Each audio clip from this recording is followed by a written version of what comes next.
Today, I'm going to be showing you the easiest way to download and install shaders on Minecraft. It is super easy to do, and I'm going to be walking you through it step by step. So if you find this useful, be sure to drop a like and subscribe. So the first thing you want to do is you're going to have to download something called Optifine. So just go onto your browser, search up Optifine. You're going to come up with this right here.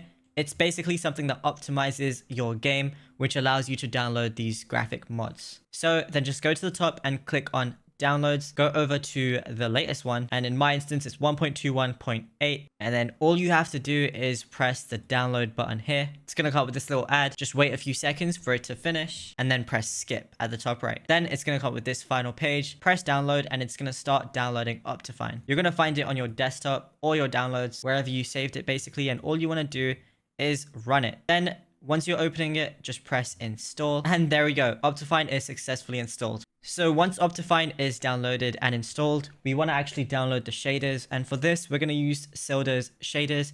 If you prefer another website, you can choose that too. Then once you're here, you're just going to click on over at the downloads section. It's going to show a bunch of different shaders. We're going to download Extreme with volumetric lighting. Press download over here, and then just wait a few more seconds again. Once you've pressed skip, it's going to take you to this page right here. Then just click download.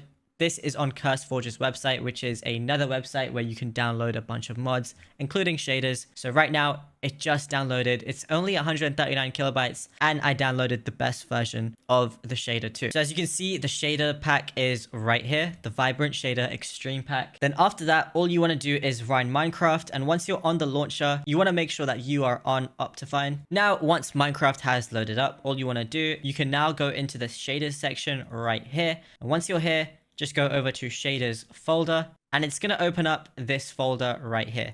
Now, all you have to do now is literally just drag and drop your shader pack into this folder. It's going to be right here. And then when you open up Minecraft again, as you can see, it's right there. Then just select the shader pack you want, press done, and it's as simple as that.